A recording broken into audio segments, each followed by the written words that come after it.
Apakah wudhu kita batal jika kita tertidur? Bukankah Rasulullah SAW pernah tertidur hingga mendengkur lalu bangun sholat tanpa berwudhu lagi? Apakah ada khilaf antara para ulama?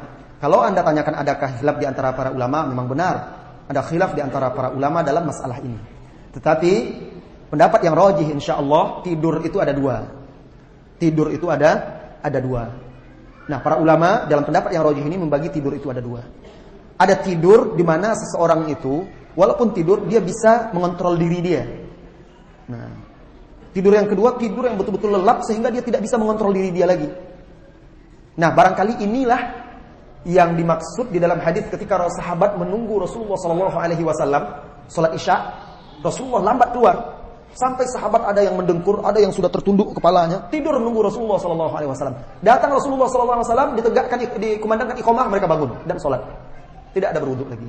Nah, ini kata para ulama maksudnya tidur yang mereka masih bisa mengontrol diri mereka. Kadang-kadang kan kalau Jumat, kalau khotibnya lemah lembut, ya, suasana panas itu membuat orang ngantuk, banyak itu yang tertidur itu kan seperti itu. Nah, yang seperti itu insyaallah tidak membatalkan salat karena tidak membatalkan wudu karena tidak ada dalil-dalil yang sahih dan sharih yang menunjukkan batalnya wudu dan kembalikan kepada asalnya, yaitu bahwa asalnya dia telah bersuci. Tapi kalau dia tidur lelap dan tidak bisa mengontrol diri dia lagi, maka dikhawatirkan ada dalam hadis yang lemah bahwa tidur itu adalah ikatan bagi dubur itu. Kalau sudah tertidur terlepas ikatan, keluar angin. Dikhawatirkan dia tidur keluar angin. Mana yang harus saya pilih? Masuk kuliah umum atau kuliah agama dengan pemahaman salaf? Saudaraku, Anda lihat kemampuan Anda. Apa maksudnya Anda lihat kemampuan Anda? Lihat kemampuan Anda dan juga lihat maslahat yang ada pada diri Anda ke depannya. Ketika Anda ingin fokus di kuliah agama, lihat apakah diri Anda punya kemampuan tidak untuk itu, yang nanti sehingga Anda betul-betul bisa bermanfaat untuk diri Anda dan umat. Kalau memang rasanya mampu dan siap untuk itu, maka bagus sekali. Silakan fokus belajar agama. Kalau seandainya Anda lihat nanti saya juga rasanya berat, kemampuan saya untuk menghafal kurang, untuk ini kurang, segala macam, maka Anda lihat kuliah umum itu, apakah bermanfaat untuk Anda dan bisa bermanfaat untuk umat, dan Anda bisa menghindari mudarat-mudarat yang ada di sana sambil Anda belajar agama di majelis-majelis para asatizah. Nah, kalau Anda lihat maslahatnya lebih besar di situ dan berguna, silakan. Itu juga tidak apa. Tetapi tetap saya katakan menuntut ilmu agama jelas jauh lebih afdal daripada sekedar menuntut ilmu umum. Namun kuliah umum juga tidak menuntut seseorang bisa belajar agama. Anda bisa hadir di majelis ilmu ini. Nah, ini jawabannya. Allahu a'lam. Istri saya kadang tidak masak karena sibuk dengan bisnis. Sampai kadang-kadang suami dan anak-anak tak makan. Bolehkah saya pukul?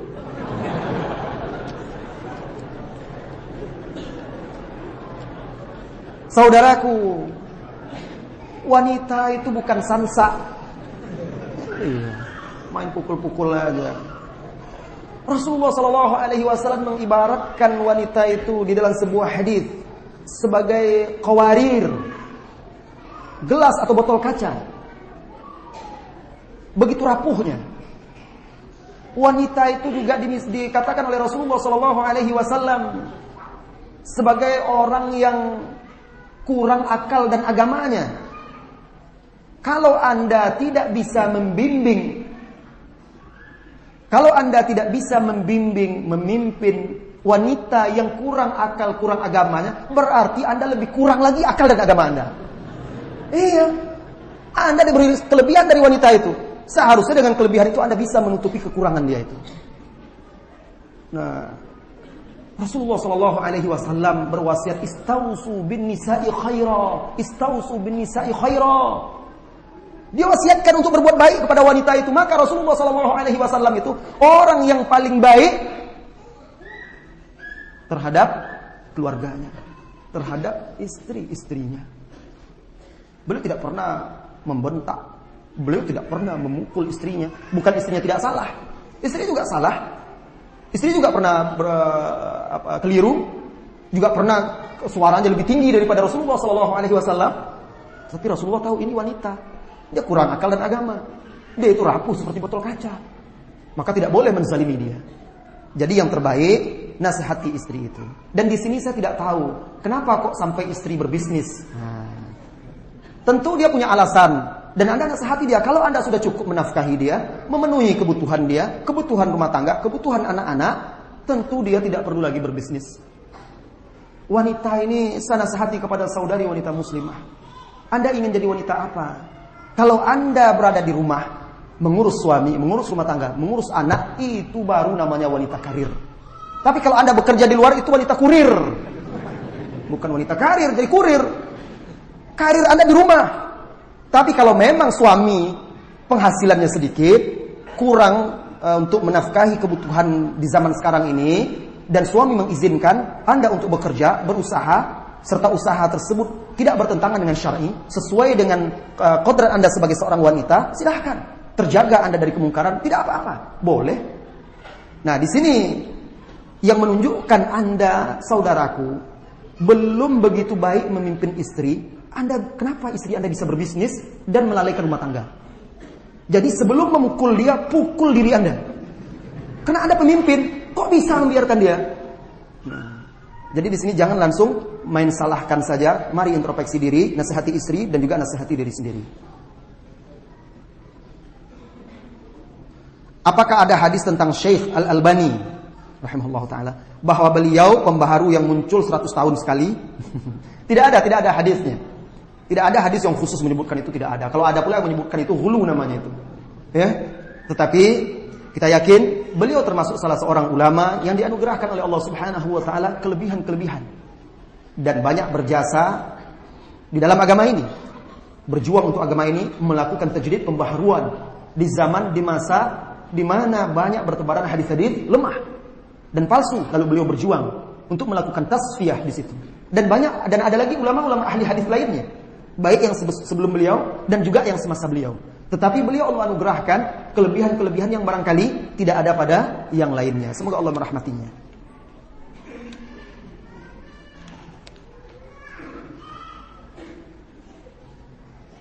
Bagaimana pendapat Ustaz tentang pendapat yang mengatakan penuntut ilmu yang di Madinah kurang keikhlasannya karena fasilitas yang tadi Ustaz sebutkan dengan menuntut ilmu ke Darul Hadis Yaman?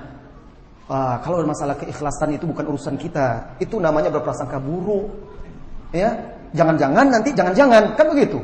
Nanti bisa saja orang mengatakan, "Oh, dia mengatakan seperti itu karena tidak bisa kuliah ke sana aja itu." Nah, itu kalau kita berbicara masalah niat orang. Kalau masalah ikhlas tidak ikhlasnya, maka dengarkan hadis Usamah bin Zaid radhiyallahu anhu. Ketika dia membunuh orang yang mengucapkan la ilaha illallah di medan perang itu. Ketika itu alasan Usamah bin Zaid ketika ditegur oleh Rasulullah sallallahu alaihi wasallam, "Aqataltahu ba'da an qala la ilaha illallah ya Usamah?" Engkau membunuhnya setelah dia mengucapkan la ilaha illallah? Dijawab oleh Usamah kepada Rasulullah sallallahu alaihi wasallam, "Ya Rasulullah, dia mengucapkan la ilaha illallah itu untuk berlindung saja." Artinya, Usamah di sini mencampuri niat orang itu. Dia bukan ikhlas mengucapkan la ilaha illallah, yang penting biar selamat dari pedang saya aja. Nah, apa kata Rasulullah sallallahu alaihi wasallam? "Halla syaqaqta sadrah." Kenapa engkau tidak belah dadanya dahulu? Lihat isi hatinya, baru engkau bunuh. Seperti itulah maksudnya. Maka jangan campuri urusan niat orang.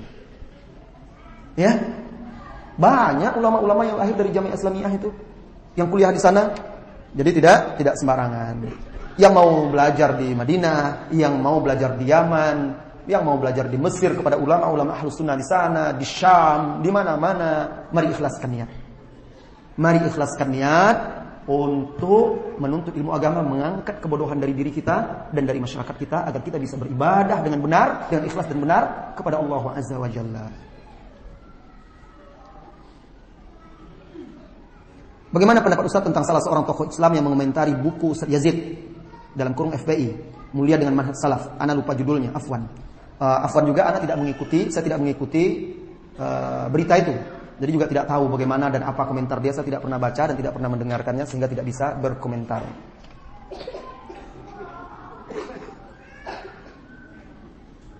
Bagaimana hukumnya menuntut ilmu agama, ilmu dunia selain daripada ilmu agama? Apakah mendapat ridho dari Allah Subhanahu wa taala? Ya, menuntut ilmu dunia, ilmu-ilmu yang dibolehkan di dalam Islam, ilmu dunia itu, kalau kita niatkan untuk menunjang dan membantu kita serta umat Islam agar kita bisa membekali diri kita di dunia ini sehingga bisa menunjang tugas kita beribadah kepada Allah Azza wa Jalla, bisa membantu agama Allah Azza wa Jalla, bisa memberikan manfaat kepada masyarakat, insya Allah itu mendapatkan pahala. Dan dakwah salaf bukan dakwah yang kolot, menutup diri jumud terhadap ilmu dunia, tidak. Karena Rasulullah SAW sendiri terbuka untuk ilmu-ilmu dunia ini. Lihat dalam perang Badar, tawanan-tawanan perang, orang-orang kufar Quraisy yang berhasil ditawan, mereka diberikan pilihan. Apa? Ditebus dengan harta, yang tidak bisa ditebus mengajar anak-anak kaum muslimin. Mengajar, membaca dan menulis. Lihat, itu kan ilmu dunia. Diajarkan membaca, dimanfaatkan oleh Rasulullah SAW. Suruh mereka mengajar. Nah, yang pandai mengajar. Nah, ini menandakan bahwa dakwah salafiyah bukan dakwah yang jumud dan tertutup terhadap perkembangan teknologi. Bahkan kemajuan ilmu dunia ini yang tidak bertentangan dengan agama bisa kita manfaatkan untuk menegakkan agama Allah Azza wa Jalla.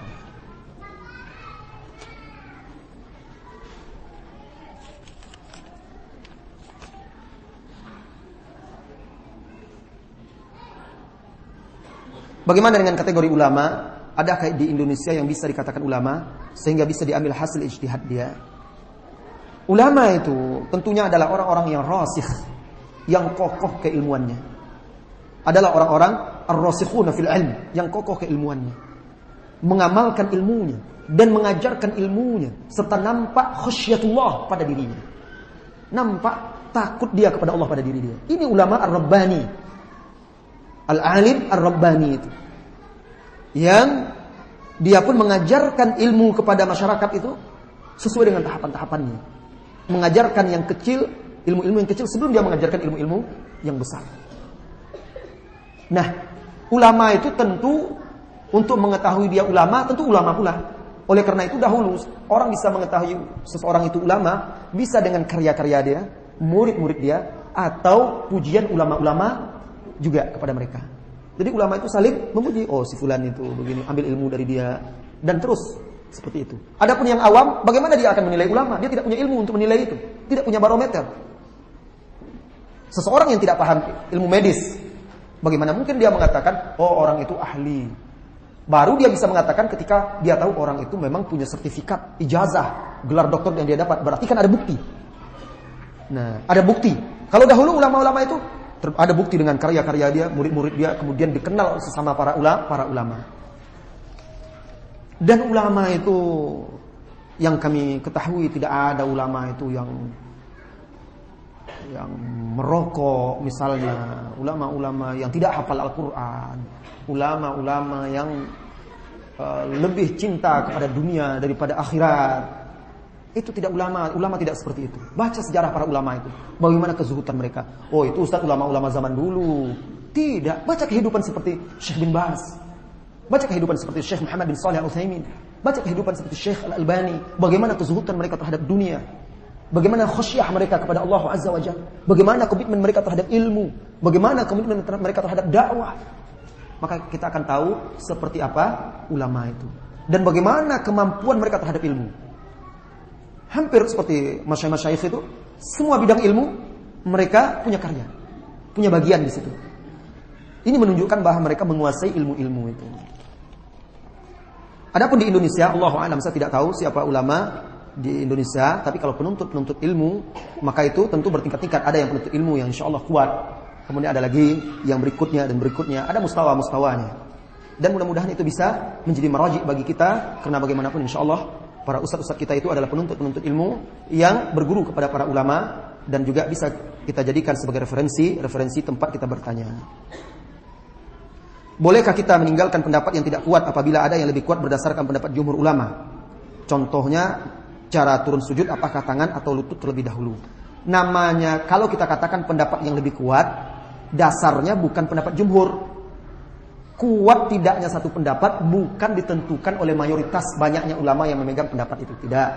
Kuat tidaknya satu pendapat itu didasari oleh dasarnya. Apa dasarnya? Ada nggak landasannya dari Al-Quran, dari hadis, dari ijma, dari qiyas, atau dari kaidah, dawabit yang memang diakui di dalam syar'i? Nah kita lihat. Jadi bukan berdasarkan ini pendapat yang lebih kuat karena jumhur ulama memegangnya. Tidak. Bukan itu dalil kuat lemahnya pendapat. Bisa jadi pendapat yang paling kuat itu dipegang oleh sedikit ulama. Sementara yang jumhur, yang mayoritas lemah pendapatnya. Itu bisa. Karena tidak adanya dalil.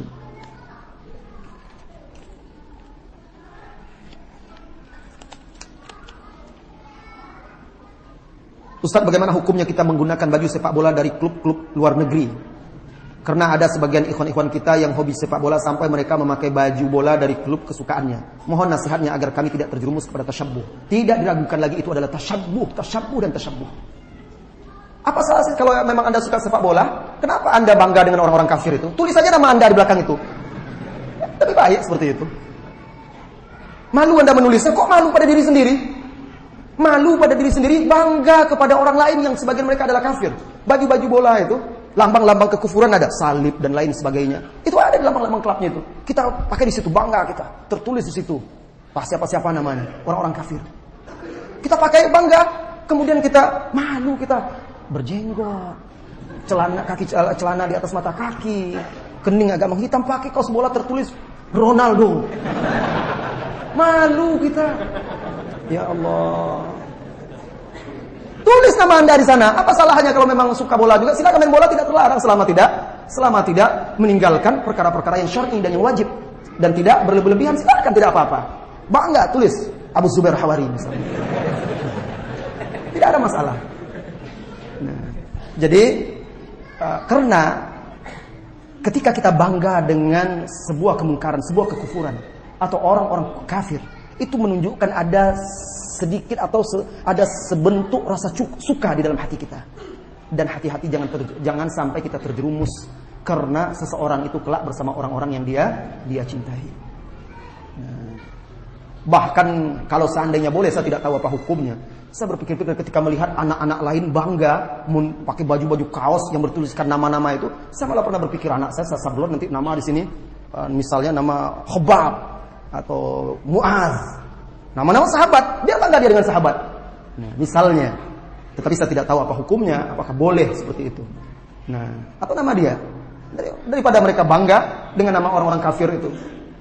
Jadi hati-hati, jangan sampai nanti kita sudah belajar ilmu, menuntut ilmu agama, menyatakan dan telah bersaksi, mengatakan, mengikrarkan bahwa kita pengikut salafus soleh, tetapi akhirnya tanpa kita sengaja perbuatan-perbuatan kita bertentangan dengan pernyataan kita tersebut.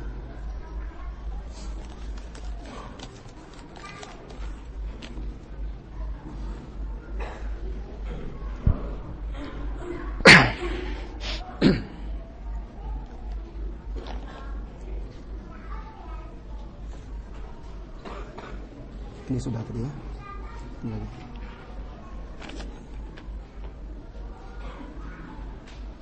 Keluarga saya masih suka memubazirkan makanan. Mungkin maksudnya membuang-buang makanan yang tersisa. Walaupun sudah mengaji, tolong nasihatnya dan apa ancamannya. Apa beda bakhil, boros, dan ekonomis, dan bagaimana yang seharusnya. Masalah mubazir ini, kalau seandainya makanan itu memang tidak bisa kita menghabiskan lagi, berikan kepada orang-orang. Bisa kita kirim ke tetangga. Tapi tentu makanan yang masih layak. Kalau sudah dalam piring kita aduk-aduk dengan tangan kita, tidak habis, tentu tidak layak pula kita berikan kepada orang. Lantas bagaimana? Ya tidak apa-apa, kita buang untuk hewan-hewan. Nah, insya Allah itu tidak termasuk mubazir. Tetapi kalau memang sengaja membuang-buang, dibuang begitu saja, dah tahu kita tidak bisa makan sebanyak itu, diambil juga porsinya, perut ukuran kecil, diambil porsi yang besar, setelah itu bersisa, dibuang-buang, ini patut dinasihati agar bisa berhemat. Dan mubazir itu tentu kata Allah Subhanahu wa taala, innal mubadzirina kanu ikhwanasy syayatin. Sesungguhnya orang-orang mubazir, dan mubazir bukan hanya pada makanan. Pada harta apa saja bisa mubazir, pada pakaian juga. Jadi jangan Anda mencela keluarga Anda nanti karena dia mubazir dalam masalah makanan, tetapi Anda mubazir pulsa misalnya. Sibuk main Facebook sana sini yang tidak ada maslahat di situ, mubazir juga itu. Buang-buang uang. Jadi kalau kita ingin menyalahkan orang, lihat juga diri kita. Nah, mubazir kita anggap orang tua kita, keluarga kita mubazir. Kalau coba lihat di rumah kita pakaian bertumpuk-tumpuk, masih juga mau beli baju, masih juga beli ini. Kalau buka lemari bingung mau pakai yang mana. padahal pakaiannya masih bagus, masih layak pakai. Kalau mau beli juga sedekahkan pakaian itu kepada orang yang bisa menggunakannya. Sehingga tidak menumpuk-numpuk pakaian yang akhirnya tidak digunakan. Jadi mubazir itu bisa dalam banyak hal. Adapun bagaimana seharusnya kita antara bakhil, boros dan ekonomis, di dalam surah Al-Furqan Allah Subhanahu wa taala sudah menceritakan sifat ibadur rahman. Apa sifat mereka? Mereka itu kalau berinfak, mereka itu wa ibadur rahman alladzina yamshuna fil ardi walladzina idza anfaqu walladzina idza anfaqu lam yusrifu wa lam yaqturu lam yusrifu wa lam yaqturu wa kana baina dzalika qawama. Jadi di antara sifat-sifat ibadur rahman, hamba-hamba Allah yang dicintai oleh Allah Subhanahu wa taala di dalam surah Al-Furqan itu, kalau mereka berinfak, menafkahkan harta mereka, tidak melampaui batas, israf, tidak membuang-buang, tidak pula pelit, tetapi berada di antara itu. Nah, termasuk pelit, dia diberi nikmat oleh Allah Subhanahu wa taala, bisa memakan makanan yang membuat dia sehat, tetapi dia tidak mau, disimpan saja uang itu. Dia bisa membuat rumah yang membuat anak dan istrinya nyaman, dia diberi nikmat oleh Allah Subhanahu wa taala, tetapi dia tidak gunakan nikmat Allah itu. Dia bisa membeli kendaraan yang membuat dia bisa berteduh, sehat, nyaman, dan pergi pengajian bisa kapan saja, terjaga, beli mobil, disimpannya harta karena pelit. Nah, tidak mau dia gunakan nikmat Allah itu untuk itu. Nah, ini pelit ini. Tetapi kalau dia tidak mampu berhutang-hutang ke sana kemari karena ingin pula meniru si A, nah ini namanya israf, melampaui batas. Jadi letakkan sesuatu itu pada tempatnya.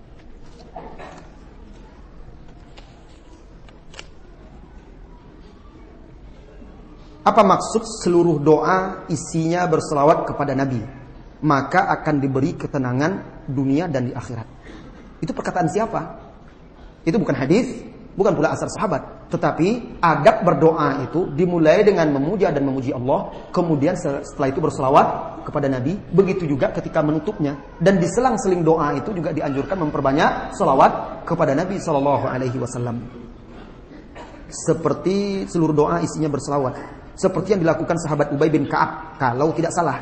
Apakah ketika berdoa kita cuma mengucapkan selawat saja? Kalau selawat saja, namanya kita belum berdoa.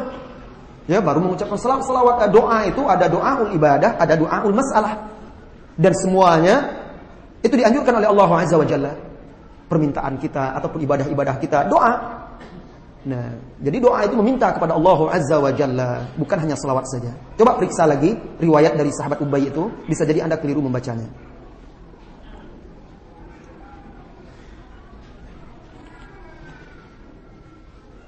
Apakah mendengar kisah Rasulullah SAW membuat air mata keluar termasuk kekhusyukan hati? Mohon penjelasannya. Mudah-mudahan itu termasuk kecintaan kita kepada Rasulullah SAW yang membuat kita rindu karena kerinduan kita untuk bertemu dengannya sehingga terbitlah air mata tersebut.